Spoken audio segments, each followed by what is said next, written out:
ನೀವು wrong address ಪತ್ರ ಬರೆದ್ರೆ ಉತ್ತರ ಹೆಂಗ್ ಬರುತ್ತೆ? ಅವ್ರನ್ನೇ ಕೇಳ್ಬೇಕು. ಬಿಟ್ರೆ ಯಾಕಂತ ಕೇಳ್ಬೇಕು, ಸೇರ್ಪಡೆ ಯಾಕೆ ಆದ್ರೆ ಅಂತ ಕೇಳ್ಬೇಕು, ಸೇರ್ಪಡೆ ಆದ್ಮೇಲೆ ಸೋತ್ರೆ ಯಾಕಂತ ಕೇಳ್ಬೇಕು, ಸೋತ್ ಮೇಲೆ ಕಾಂಗ್ರೆಸ್ ಪಕ್ಷ ನಿಮ್ಮನ್ನ ವಿಧಾನ ಪರಿಷತ್ ಸ್ಥಾನ ಯಾಕೆ ಹೊಡಿತು, ಮತ್ತೆ ಯಾರಿಗೆ ಹೇಳಲಾರ್ದೆ ಕೇಳಲಾರ್ದೆ ಕಳ್ಳತನದಿಂದ ಕಳ್ಳ ಮಾರ್ಗದಿಂದ ಯಾಕೆ ಹೋದ್ರಿ ಅಂತ ನೀವೇ ಕೇಳ್ಬೇಕು.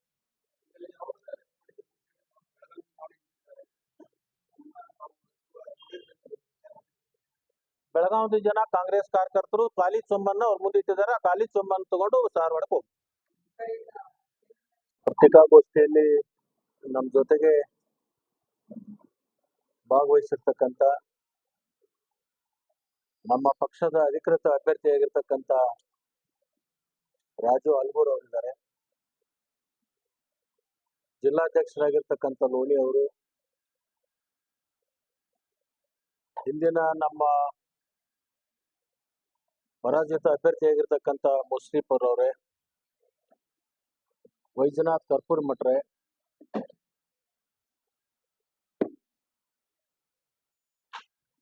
ಸುರೇಶ್ ಸಾಹಸಗಾರ,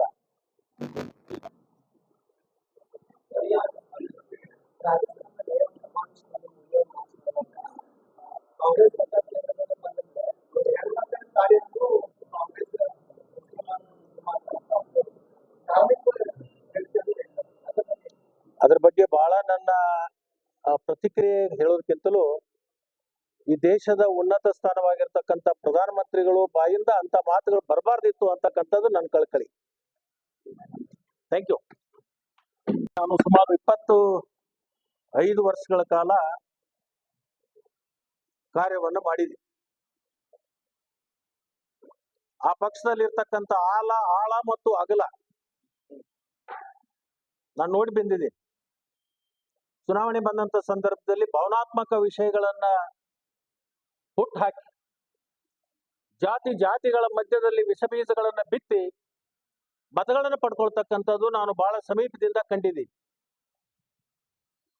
ಅದರಿಂದ ನಾನು 2 ದಿವಸದ ಪ್ರವಾಸದ ಮಾನ್ಯ ಈ ದೇಶದ ಗೌರವಾನ್ವಿತ ಪ್ರಧಾನಮಂತ್ರಿಗಳಾಗಿರ್ತಕ್ಕಂಥ ನರೇಂದ್ರ ಮೋದಿಜಿ ಅವ್ರ ಭಾಷಣ ಬಹಳ ಸೂಕ್ಷ್ಮವಾಗಿ ನಾನು ಆಲಿಸಿದೆ.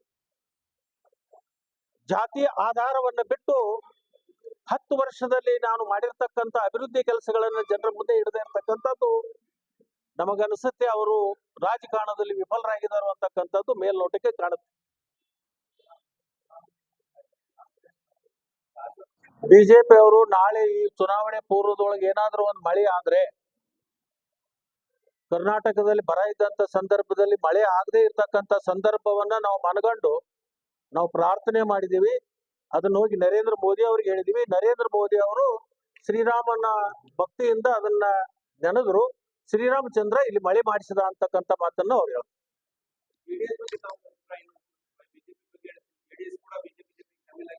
ಆ JDS ಬಗ್ಗೆ ಈಗ ಏನು ಮಹಿಳೆಯರ ಬಗ್ಗೆ ಕಾಳಜಿ ಇಲ್ಲ, ಮಹಿಳೆಯರ ಬಗ್ಗೆ ಈ ಸರ್ಕಾರದಲ್ಲಿ ರಕ್ಷಣೆ ಇಲ್ಲ ಅಂತ ಹೇಳಿ ಇನ್ನು ಯಡಿಯೂರಪ್ಪನವರು ಸುಪುತ್ರರು ಈ ರಾಜ್ಯದ ಅಧ್ಯಕ್ಷರು ಹೇಳ್ತಾ ಇದ್ರಲ್ಲ, ಇವತ್ತು ಹಾಸನ ಜಿಲ್ಲೆ ಮಹಿಳೆಯರ ಬಗ್ಗೆ ರಕ್ಷಣೆ ಯಾವ ತರದಿಂದ ಮಾಡ್ತಾರ ಅನ್ನೋದು ಅವರೇ ಹೇಳ್ಬೇಕು.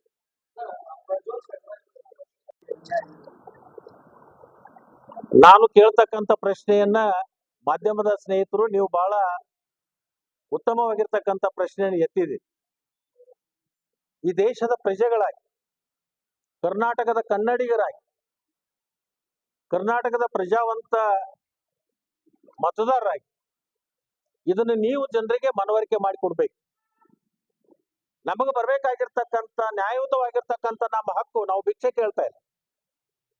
ನಾವು ಕೊಟ್ಟಿರ್ತಕ್ಕಂಥ ಹಣ ನಮಗೆ ನಮಗ್ ಬರ್ಬೇಕು. ಅವರೇನು NDRF ದುಡ್ಡು ಏನು ಕೊಡ್ತಾರಲ್ಲ, ಅವ್ರ ಸ್ವಂತ ದುಡ್ಡು ಅಲ್ಲ. ಅದಕ್ಕೆ ಮೀಸಲಾಗಿರ್ತಕ್ಕಂಥ ನಮ್ಮ ರಾಜ್ಯದಿಂದ ಹೋಗಿರ್ತಕ್ಕಂಥ ಟ್ಯಾಕ್ಸ್ ನಲ್ಲಿ ತೆಗೆದಿಟ್ಟಿರ್ತಕ್ಕಂಥ ದುಡ್ಡು, ನಮ್ಮ ಹಣ ನಮಗೆ ಕೊಡ್ಲಿಕ್ಕೆ ಇವತ್ತು ಸುಪ್ರೀಂ ಕೋರ್ಟದ ಮೆಟ್ಟಿಲ ಏರುವಂತ ಸ್ಥಿತಿ ಈ ದೇಶದೊಳಗ ಬಂದಿರತಕ್ಕಂಥದ್ದು ಒಂದು ದುರ್ದೈವದ ಸಂಗತಿನ ಅಂತ ಹೇಳ್ಬೇಕಾಗುತ್ತೆ. ಇವತ್ತು ಕೂಡ 3 ಬಾರಿ ಲೋಕಸಭಾ ಸದಸ್ಯರಾಗಿರ್ತಕ್ಕಂಥ ಸನ್ಮಾನ್ಯ ರಮೇಶ್ ಜಿಗಜಿಣಗಿ ಅವರು ಆಡಳಿತ ವಿರೋಧ ಅಲೆ, ಮತ್ತು ಸಾಕಷ್ಟು ಪ್ರಗತಿಯನ್ನ ನಿರೀಕ್ಷಿತ ಮಟ್ಟದಲ್ಲಿ ಮಾಡದೇ ಇರತಕ್ಕಂಥದ್ದು, ಹಳ್ಳಿಗಳ ಸಂಪರ್ಕ ಮಾಡದೇ ಇರತಕ್ಕಂಥದ್ದು, ಜನರ ಕಷ್ಟಗಳನ್ನ ಆಲಿಸದೇ ಇರತಕ್ಕಂಥದ್ದು, ಇವೆಲ್ಲವೂ ಕೂಡ ನಮಗೆ ಒಂದು ಕಡೆ ಆಡಳಿತ ವಿರೋಧ ಅಲೆ ಕಾಂಗ್ರೆಸ್ ಪಕ್ಷ ಕೊಟ್ಟಿರ್ತಕ್ಕಂಥ ಗ್ಯಾರಂಟಿ ಇವು ಬಹಳ ನಮಗೆ ಪೂರಕವಾಗಿದೆ. 10 ವರ್ಷದಲ್ಲಿ ಸನ್ಮಾನ್ಯ ನರೇಂದ್ರ ಮೋದಿಜಿ ಅವರು ಏನೊಂದು ಭರವಸೆಗಳನ್ನು ಕೊಟ್ಟಿದ್ರು, ಅವು ಯಾವ ಭರವಸೆಗಳಿಗೂ ಕೂಡ ಇವತ್ತು ಈಡೇರಿಸಲಿಲ್ಲ. 2014ರಲ್ಲಿ ಇಡೀ ದೇಶದಲ್ಲಿ ಒಂದು ಪ್ರಚಾರವನ್ನು ಮಾಡಿದ್ರು. ನಾವು ಗುಜರಾತದಲ್ಲಿ ಆಗಿರ್ತಕ್ಕಂಥ ಮಾಡೆಲ್ ಇಡೀ ದೇಶದಲ್ಲಿ ತರ್ತೀವಿ, ಅದರ ಜೊತೆಗೆ ಹಿಂದೆ ಅಟಲ್ ಬಿಹಾರಿ ವಾಜಪೇಯಿ ಅವರ ಕನಸು ನೆನಸು ಮಾಡ್ತೀವಿ. ಅಟಲ್ ಬಿಹಾರಿ ವಾಜಪೇಯಿ ಅವರ ಕನಸು ಇಡೀ ದೇಶದಲ್ಲಿರ್ತಕ್ಕಂಥ ನದಿಗಳನ್ನ ಜೋಡಣೆ ಮಾಡ್ತೀವಿ, ಗಂಗಾ ನದಿಯನ್ನ ತಂದು ಕಾವೇರಿಗೆ ಬಿಡ್ತೀವಿ, ಕಾವೇರಿಯನ್ನ ಕೃಷ್ಣೆ ತಂದು ಬಿಡ್ತೀವಿ ಅಂತಕ್ಕಂಥ ಒಂದು ವಿಚಾರಗಳನ್ನ ಬಹಳ ದೊಡ್ಡ ಪ್ರಮಾಣದಲ್ಲಿ ಪ್ರಚಾರವನ್ನು ಮಾಡಿದ್ರು. ದೇಶದ ರೈತ ಇನ್ನೇನು ನಾವು ಬರಗಾಲದ ಅವಡಿಯಿಂದ ಹೊರಗಡೆ ಬರ್ತೀವಿ, ಬರಗಾಲ ಅಂತಕ್ಕಂಥದ್ದು ನಮ್ಮ ಹಾಗೆ ದೂರ ಆಗುತ್ತೆ, ನದಿ ಜೋಡಣೆಯಿಂದ ರೈತ ಬಹಳ ದೊಡ್ಡ ಅಭಿವೃದ್ಧಿಯನ್ನ ಹೊಂದಲಿಕ್ಕೆ ಸಾಧ್ಯ ಇದೆ ಅಂತಕ್ಕಂಥದ್ದನ್ನ ಗಮನದಲ್ಲಿಟ್ಟುಕೊಂಡು ಅವರಿಗೆ ಮತಗಳನ್ನು ಕೊಟ್ಟಿದ್ರು.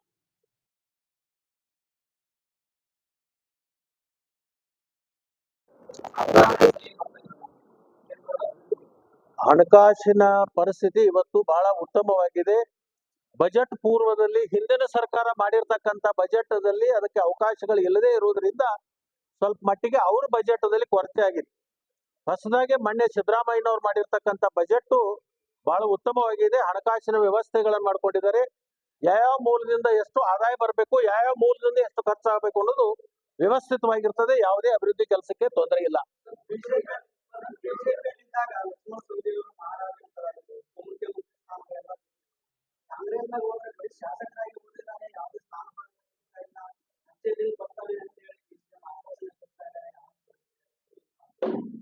ನೋಡಿ, ಭಾರತೀಯ ಜನತಾ ಪಕ್ಷದಲ್ಲಿದ್ದಾಗ ಭಾರತೀಯ ಜನತಾ ಪಕ್ಷದವರಿಗೆ ಒಂದು ಮಾತನ್ನ ಹೇಳಿಕ್ ನಾನು ಬಯಸ್ತೀನಿ. ನಾನು ಭಾರತೀಯ ಜನತಾ ಪಕ್ಷವನ್ನ ಸೇರಿದಾಗ ಅಥಣಿ ಕ್ಷೇತ್ರದಲ್ಲಿ, ರಾಯಬಾಗ್ ಕ್ಷೇತ್ರದಲ್ಲಿ, ಕಾಗವಾಡ ಕ್ಷೇತ್ರದಲ್ಲಿ, ಕುರ್ಚಿ ಕ್ಷೇತ್ರದಲ್ಲಿ ಭಾರತೀಯ ಜನತಾ ಪಕ್ಷದ ಒಬ್ಬ ಗ್ರಾಮ ಪಂಚಾಯತ್ ಸದಸ್ಯನು ಕೂಡ ಇರಲಿಲ್ಲ. ನಾನು ಆ ಪಕ್ಷ ಸೇರಿದ ಮೇಲೆ ಪಕ್ಷ ಸಂಘಟನೆ ಮಾಡಿ ಆ ಪಕ್ಷವನ್ನ ಸದೃಢಗೊಳಿಸಿ ಅಧಿಕಾರಕ್ಕೆ ತರುವ ಮುಖಾಂತರ ನನ್ನ ರಕ್ತವನ್ನ ಸುಟ್ಟು ಅದನ್ನ ಬೆವರಿನ ರೂಪದಿಂದ ನಾನು ಭೂಮಿಗೆ ಕೆಡಿದ ಮೇಲೇನೆ ಆ ಪಕ್ಷ ಅಧಿಕಾರಕ್ಕೆ ಬಂದಿತ್ತು. ಅದರಿಂದ ನನಗೆ ಸ್ಥಾನಮಾನಗಳು ಕೊಟ್ಟಿದ್ರು. ಉಪಮುಖ್ಯಮಂತ್ರಿ ಕೊಟ್ಟದ್ದು ಕಸಗೊಂಡದ್ದು ಯಾಕೆ? ಕಾರಣ ಬೇಕಲ್ಲ. ನಂದು ಯಾವ್ದಾದ್ರು ಸಿಡಿ ಕೇಸ್ ಇತ್ತಾ? ಭ್ರಷ್ಟಾಚಾರ ಕೇಸ್ ಇತ್ತಾ? ಯಾವ್ದಾದ್ರು ಸ್ಕ್ಯಾಂಡಲ್ ಆಗಿ ಸಿಕ್ಕೊಂಡಿದ್ದೆ ನಾನು? ಯಾಕೆ ತೆಗೆದಿದ್ರು?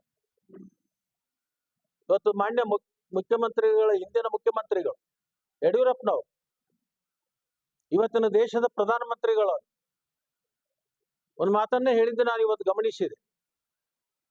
ಕರ್ನಾಟಕದಲ್ಲಿ ಮಹಿಳೆಯರಿಗೆ ರಕ್ಷಣೆ ಇಲ್ಲ ಅಂತ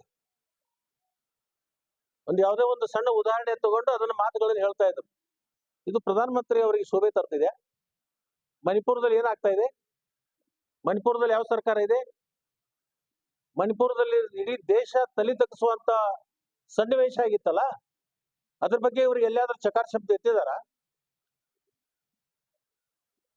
ಒಟ್ಟಾರೆ ಅವ್ರ ಉದ್ದೇಶ ಏನಂದ್ರೆ ಜಾತಿಗಳ ಮಧ್ಯೆ ವಿಷಬೀಜವನ್ನ ಬಿತ್ತಿ ತಮ್ಮ ಬೇಳೆಯನ್ನ ಬೇಯಿಸ್ಕೊಳ್ತಕ್ಕಂತ ಪರಿಪಾಠ ಅದನ್ನ ಮುಂದುವರಿಸಿರ್ತಕ್ಕಂಥದ್ದು ಭಾರತೀಯ ಜನತಾ ಪಕ್ಷ. 1,000 ರೂಪಾಯಿ ಬರ್ತಕ್ಕಂಥದ್ದು, ನಿರುದ್ಯೋಗಿ ಯುವಕರಿಗೆ ಡಿಪ್ಲೊಮಾ ಆದವರಿಗೆ 1,500, ಡಿಗ್ರಿ ಆದವರಿಗೆ 3,000 ರೂಪಾಯಿಗಳನ್ನ ಕೊಡ್ತಕ್ಕಂಥದ್ದು, ಬಡವರ ಮನೆಗಳಿಗೆ 200 ಯೂನಿಟ್ ವಿದ್ಯುತ್ ಅನ್ನ ಉಚಿತವಾಗಿ ಕೊಡ್ತಕ್ಕಂಥದ್ದು, 10 ಕೆಜಿ ಅಕ್ಕಿಯನ್ನ ಕೊಡ್ತೀವಿ ಅಂತಕ್ಕಂಥ ಏನು ಭರವಸೆಯನ್ನು ಕೊಟ್ಟಿದ್ವಿ. ಕೇಂದ್ರ ಸರ್ಕಾರ ನಮಗೆ ಮೊಲತಾಯ ಧೋರಣೆ ಮಾಡಿ 5 ಕೆಜಿ ಅಕ್ಕಿಯನ್ನ 34 ರೂಪಾಯಿಗೆ 1 ಕೆಜಿ ಕೊಡ್ತೀವಿ ಅಂತ ಹೇಳಿದಾಗಲೂ ಕೂಡ ಕೊಡದೇ ಇರ್ತಕ್ಕಂಥದ್ದು ನಮ್ಮ ಯೋಜನೆಯನ್ನ ವಿಫಲ ಮಾಡಬೇಕು ಅಂತಕ್ಕಂಥ ದುರುದ್ದೇಶದಿಂದ ನಮಗೆ ಅಕ್ಕಿಯನ್ನ ಸರಬರಾಜು ಮಾಡಲಿಲ್ಲ. ಅದರ ಬದಲಿಗೆ ತಲಾ 170 ರೂಪಾಯಿಗಳ 5 ಕೆಜಿ ಅಕ್ಕಿ ಬದಲಿಗೆ ನಾವು ಏನು ಹಣವನ್ನ ಕೊಡ್ತಾ ಇದ್ದೀವಿ.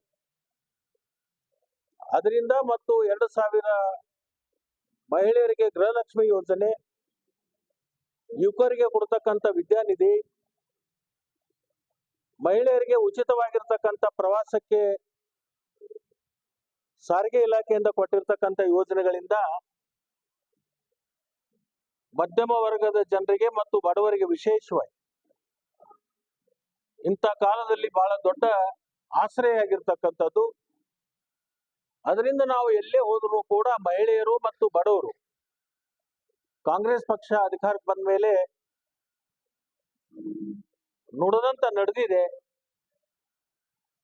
ನಿಮಗೆ ನಾವು ಮತಗಳನ್ನ ಕೊಡ್ತೀವಿ ಅಂತಕ್ಕಂಥ ಭರವಸೆಗಳನ್ನ ಇವತ್ತು ಕೊಡ್ತಾ ಇದ್ದಾರೆ. ಪ್ರಗತಿಯನ್ನ ಸಾಧಿಸಲಿಲ್ಲ, ಕೇವಲ ಭಾವನಾತ್ಮಕ ಮಾತುಗಳಿಂದ ನಮ್ಮ ಮತಗಳನ್ನ ಪಡ್ಕೊಂಡ್ರು ಅಂತಕ್ಕಂಥ ಇಡೀ ಸಮಾಜಕ್ಕೆ ಒಂದು ಮನವರಿಕೆ ಬಂದಿದೆ. ಅದರಿಂದ ಕರ್ನಾಟಕದಲ್ಲಿ ವಿಶೇಷವಾಗಿ 28ರಲ್ಲಿ ನಾವು 20 ಗೆಲ್ತೀವಿ ಅಂತಕ್ಕಂಥ ಏನು ಸಂಕಲ್ಪವನ್ನ ನಾವು ತೊಟ್ಟಿದೀವಿ, ಆ ಸಂಕಲ್ಪ ಖಂಡಿತವಾಗಿ ಸಿದ್ಧಿ ಆಗುತ್ತೆ ಅಂತಕ್ಕಂಥ ಇವತ್ತು ನಂಬಿಕೆ ನಮಗೆಲ್ಲರಿಗೂ ಬಂದಿದೆ. ನಾನು ಬೆಳಗಾವಿ ಮತ್ತು ಚಿಕ್ಕೋಡಿ, ಧಾರವಾಡ, ಹಾವೇರಿ, ಬೀದರ್, ಗುಲ್ಬರ್ಗ, ಕೊಪ್ಪಳ ಅನೇಕ ಕಡೆ ನಾನು ಪ್ರವಾಸವನ್ನು ಮಾಡಿದೆ. ಅದರಲ್ಲಿ ಕಾರವಾರ ಜಿಲ್ಲೆಯಲ್ಲಿಯೂ ಕೂಡ ಎಲ್ಲ ಕಡೆ ವಾತಾವರಣ ಬಹಳ ಪೂರಕವಾಗಿರ್ತಕ್ಕಂಥದ್ದು. ನಾವು ಗುರಿ ಹಾಕಿಕೊಂಡಿದ್ದು 20ಅನ್ನ ಮೀರಿಸಬಹುದು ಅಂತಕ್ಕಂಥ ಇವತ್ತು ನಮಗೆ ಆತ್ಮವಿಶ್ವಾಸ ಬರ್ತಾ ಇದೆ. ಅದರಿಂದ ಇವತ್ತು ನಮ್ಮ ಪಕ್ಷದ ಅಧಿಕೃತ ಅಭ್ಯರ್ಥಿಯಾಗಿರ್ತಕ್ಕಂಥ ಪ್ರೊಫೆಸರ್ ರಾಜು ಆಲ್ಗೂರ್ ಅವರು ನನ್ನೊಂದು ಲೆಕ್ಕಾಚಾರ ಪ್ರಕಾರ 1 ಲಕ್ಷಕ್ಕಿಂತಲೂ ಹೆಚ್ಚು ಅಂತರದಿಂದ ಗೆದ್ದು ಬರ್ತಾರೆ ಅಂತಕ್ಕಂಥ ಮಾತನ್ನ ಈ ಸಂದರ್ಭದಲ್ಲಿ ನಾನು ಬಹಳ ಆತ್ಮವಿಶ್ವಾಸದಿಂದ ಈ ಮಾತನ್ನ ಹೇಳ್ತೇನೆ. ಸೌಮ್ಯ ಸ್ವಭಾವ, ಎಲ್ಲರ ಜೊತೆಗೆ ಕೂಡಿ ಬಾಳ್ಬೇಕು ಅಂತಕ್ಕಂಥ ಒಂದು ಕನಸನ್ನು ಇಟ್ಕೊಂಡಿರ್ತಕ್ಕಂಥವನು, ಬಡವರ ಬಗ್ಗೆ ಕಾಳಜಿ ಇರ್ತಕ್ಕಂಥದ್ದು, ದೀನ ದಲಿತರ ಬಗ್ಗೆ ಕಳಕಳಿ ಇರ್ತಕ್ಕಂಥದ್ದು ಮತ್ತು ಎಲ್ಲಾ ಸಮಾಜವನ್ನ ಒಟ್ಟಿಗೆ ತಗೊಂಡು ಹೋಗ್ಬೇಕು ಅಂತಕ್ಕಂಥ ಇಚ್ಛಾಶಕ್ತಿ ಇರ್ತಕ್ಕಂಥ ಒಬ್ಬ ಪ್ರಜ್ಞಾವಂತ ಅಭ್ಯರ್ಥಿ ಇರೋದ್ರಿಂದ ಅದರ ಜೊತೆಗೆ 2 ಬಾರಿ ಶಾಸಕರಾಗಿ ಇಡೀ ಜಿಲ್ಲೆಗೆ ಪರಿಚಿತರಾಗಿ, ಜಿಲ್ಲಾ ಅಧ್ಯಕ್ಷರಾಗಿ, ಇಡೀ ಕ್ಷೇತ್ರದಲ್ಲಿ ಪರಿಚಿತರಾಗಿರ್ತಕ್ಕಂಥ ಒಬ್ಬ ಅಭ್ಯರ್ಥಿ. ಅವನ ಬಗ್ಗೆ ಸಹಾನುಭೂತಿ ಇದೆ, ಅವನ ಬಗ್ಗೆ ಕಳಕಳಿ ಇದೆ, ಅವನ ಬಗ್ಗೆ ಅಂತಃಕರಣ ಇದೆ. ಇವನನ್ನ ನಾವು ದಿಲ್ಲಿ ಕಳಿಸಿದ್ರೆ ಬಿಜಾಪುರ ಮತಕ್ಷೇತ್ರದ ಬಗ್ಗೆ ಧ್ವನಿಯನ್ನ ಎತ್ತಬಲ್ಲ ಅಂತಕ್ಕಂಥ ಒಂದು ಆತ್ಮವಿಶ್ವಾಸ ಮೂಡಿದೆ. ಒಂದು ಹಾಸ್ಯಾಸ್ಪದ ಸಂಗತಿ ಅಂತಂದ್ರೆ ಕಳೆದ ಬಾರಿ 25 ಜನ ಭಾರತೀಯ ಜನತಾ ಪಕ್ಷದ ಲೋಕಸಭಾ ಸದಸ್ಯರು ನಂಬರ್ ಕ್ಯಾಂಪೇನ್ ಮಾಡ್ತಾ ಇದ್ದಾರೆ. ಅದರಲ್ಲಿ ಪ್ರಮುಖವಾಗಿ ನಮೋ ಬ್ರಿಗೇಡ್ ಅಂತಕ್ಕಂಥದ್ದನ್ನ ಕಟ್ಕೊಂಡು ಚಕ್ರವರ್ತಿ ಸೂಲಿಬೆಲೆಯವರು ಎಲ್ಲ ಕಡೆ ಭಾಷಣ ಮಾಡ್ತಿದ್ರು.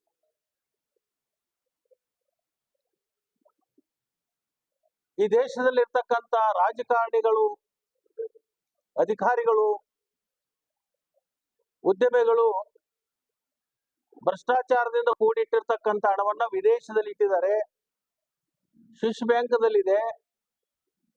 ಮೋದಿಜಿ ಅವರನ್ನ ಪ್ರಧಾನಮಂತ್ರಿಯಾಗಿ ಮಾಡಿದ್ದಾದ್ರೆ ಸ್ವಿಸ್ ಬ್ಯಾಂಕ್ದಲ್ಲಿ ಇರ್ತಕ್ಕಂಥ ಎಲ್ಲ ಹಣವನ್ನ ವಾಪಸ್ ತಂದು ಈ ದೇಶದ ಸಾಲವನ್ನ ಸಂಪೂರ್ಣವಾಗಿ ನಾವು ತುಂಬ್ತೀವಿ.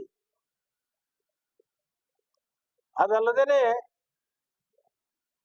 ಅದು ಎಷ್ಟು ಹಣ ಇದೆ ಅಂತ ಹೇಳಿ ನಮಗೆ ಹೇಳ್ತಿದ್ರಂದ್ರೆ, ಈ ದೇಶದ ಸಾಲವನ್ನ ಸಂಪೂರ್ಣವಾಗಿ ತುಂಬಿ ಎಷ್ಟು ಹಣ ಉಳಿದಿದೆ ಅಂದ್ರೆ, ಭಾರತ ದೇಶದಲ್ಲಿ ಇರ್ತಕ್ಕಂಥ ಎಲ್ಲಾ ರಸ್ತೆಗಳಿಗೆ ಬಂಗಾರದ ಪ್ಲೇಟ್ಗಳನ್ನ ಮಾಡಿ ಬಡಿದ್ರು ಕೂಡ ಹಣ ಉಳಿತಿದೆ ಅಂತಕ್ಕಂಥ ಮಾತುಗಳನ್ನ ಹೇಳ್ತಾ ಇದ್ರು.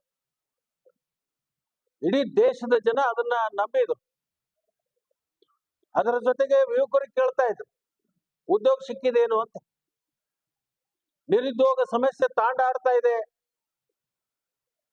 ವರ್ಷಕ್ಕೆ 2 ಕೋಟಿ ಜನರಿಗೆ ಉದ್ಯೋಗಗಳನ್ನು ಕೊಡ್ತೀವಿ. ಅದರ ಜೊತೆಗೆ ಬೆಲೆ ಏರಿಕೆ, ಪೆಟ್ರೋಲು, ಡೀಸೆಲ್, ಗ್ಯಾಸು, ದಿನಬಳಕೆ ವಸ್ತುಗಳು ಗಗನಕ್ಕೇರಿದಾವೆ, ಅದನ್ನ ನಿಯಂತ್ರಣ ಮಾಡ್ತೀವಿ ಅಂತ ಹೇಳಿ. ಅದರ ಜೊತೆಗೆ ಇನ್ನೊಂದು ಹೇಳ್ತಾ ಇದ್ರು, ಅಮೆರಿಕ ಡಾಲರ್ ರೇಟ್ ಏನಿದೆ, 54 ರೂಪಾಯಿ ಇದ್ದಂತ ಡಾಲರ್ ರೇಟ್ ಅನ್ನ ಭಾರತದ ರುಪೀಸ್ ಮುಂದೆ 1 ರೂಪಾಯಿ ಕೊಟ್ರೆ $10 ಬರುವ ತರನಾಗಿ ಸರ್ಕಾರ ಮಾಡ್ತಿದೆ ಅಂತಕ್ಕಂಥ ಮಾತುಗಳನ್ನ ಹೇಳ್ತಾ ಇದ್ರು. ಅದರ ಜೊತೆಗೆ ವಿಶೇಷವಾಗಿ ರೈತರಿಗೆ ಒಂದು ಹೊಸ ಆಲೋಚನೆಯನ್ನು ಬಿತ್ತಿದ್ರು. ರೈತರ ಆದಾಯವನ್ನ ನಾವು ದ್ವಿಗುಣ ಮಾಡ್ತೀವಿ ಅಂತ. ಬಹುಶಃ ನೀವು ಮಾಧ್ಯಮದವರು ಎಲ್ಲರೂ ಇದೆ, ನೀವೆಲ್ಲ ಇದನ್ನ ಕೇಳಿರ್ತೀರಿ. ಆದ್ರೆ ಅವ್ರು ಕೊಟ್ಟಿರ್ತಕ್ಕಂಥ ಭರವಸೆಗಳು ಒಂದು ಭರವಸೆಯನ್ನು ಕೂಡ ಇವತ್ತು ಈಡೇರಿಸಲಿಲ್ಲ. ಬಿಜಾಪುರ ಲೋಕಸಭಾ ಕ್ಷೇತ್ರದ ನಮ್ಮ ಪಕ್ಷದ ಅಭ್ಯರ್ಥಿಯಾಗಿರ್ತಕ್ಕಂಥ ಪ್ರೊಫೆಸರ್ ರಾಜು ಆಲ್ಗೂರ್ ಅವರ ಪರವಾಗಿ ಪ್ರಚಾರ ಸಭೆಗೆ ಇವತ್ತು ನಾನು ಬಂದಿದ್ದೆ.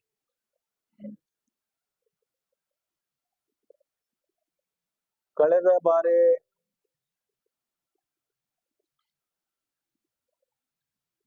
ನಮ್ಮ ಪಕ್ಷದ ಅಭ್ಯರ್ಥಿ ಪರಾಭವಗೊಂಡಿತ್ತು. ಈ ಸಾರಿ ಸೂರ್ಯ ಚಂದ್ರ ಪ್ರತಿನಿತ್ಯ ಹುಟ್ಟಿ ಬೆಳಗೋದು ಎಷ್ಟು ಸತ್ಯನೋ,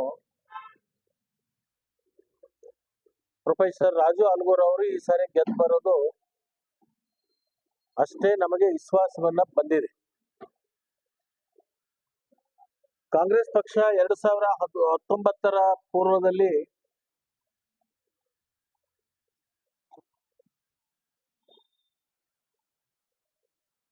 ನಾವು ಅನೇಕ ಭರವಸೆಗಳನ್ನ ಜನರಿಗೆ ಮುಟ್ಟಿಸುವಲ್ಲಿ ವಿಫಲರಾಗಿದೆ. 2023ನೇ ಇಸ್ವಿಯಲ್ಲಿ ಕರ್ನಾಟಕ ಸಾರ್ವತ್ರಿಕ ಚುನಾವಣೆಯಲ್ಲಿ ಮಾನ್ಯ ಮುಖ್ಯಮಂತ್ರಿಗಳಾಗಿರ್ತಕ್ಕಂಥ ಸಿದ್ದರಾಮಯ್ಯನವರು, ಪ್ರದೇಶ ಕಾಂಗ್ರೆಸ್ ಅಧ್ಯಕ್ಷರಾಗಿರ್ತಕ್ಕಂಥ ಡಿ.ಕೆ. ಶಿವಕುಮಾರ್ ಅವರು 5 ಕಾರ್ಯಕ್ರಮಗಳ ಭರವಸೆ ಪತ್ರವನ್ನ ಜನರಿಗೆ ತಲುಪಿಸುವಲ್ಲಿ ಬಹಳಷ್ಟು ಯಶಸ್ವಿಯಾಗಿದೆ. 5 ಗ್ಯಾರಂಟಿಗಳನ್ನ ಈ ರಾಜ್ಯದ ಜನ ನಮಗೆ ಆಶೀರ್ವಾದ ಮಾಡಿದರೆ, ನಾವು ಮುಖ್ಯಮಂತ್ರಿಗಳಾದ್ರೆ, ನಮ್ಮ ಸರ್ಕಾರ ಅಧಿಕಾರಕ್ಕೆ ಬಂದ್ರೆ ನಾವು ಖಂಡಿತವಾಗಿಯೂ 5 ಗ್ಯಾರಂಟಿಗಳನ್ನ ಅನುಷ್ಠಾನಕ್ಕೆ ತರ್ತೀವಿ ಅಂತಕ್ಕಂಥ ಮಾತುಗಳನ್ನ ಹೇಳಿದ್ವಿ. ಜನ ಅದನ್ನ ನಂಬಿ ನಮ್ಮ ಮೇಲೆ ಭರವಸೆನಿಟ್ಟು ನಮಗೆ ಮತಗಳನ್ನು ಕೊಟ್ಟು 136 ಕ್ಷೇತ್ರದಲ್ಲಿ ನಾವು ಗೆದ್ದಿದ್ವಿ. ನಮ್ಮ ಸರ್ಕಾರ ಅಧಿಕಾರಕ್ಕೆ ಬಂದು 6 ತಿಂಗಳಲ್ಲಿ ಈ 5 ಗ್ಯಾರಂಟಿಗಳನ್ನ ಅನುಷ್ಠಾನಕ್ಕೆ ತಂದು ಇಂಥ ತುಟ್ಟಿ ವರ್ತಮಾನದಲ್ಲಿ ಬೆಲೆ ಏರಿಕೆ ಆಗಿರ್ತಕ್ಕಂಥ ಸಂದರ್ಭದಲ್ಲಿ ಮಧ್ಯಮ ವರ್ಗ ಮತ್ತು ಬಡವರಿಗೆ ತಮ್ಮ ಜೀವನವನ್ನು ನಡೆಸ್ತಕ್ಕಂಥದ್ದು ಬಹಳಷ್ಟು ದುಸ್ತರ ಆದಂತ ಸಂದರ್ಭದಲ್ಲಿ ಗೃಹಲಕ್ಷ್ಮಿ ಅಂತಕ್ಕಂಥ ಯೋಜನೆ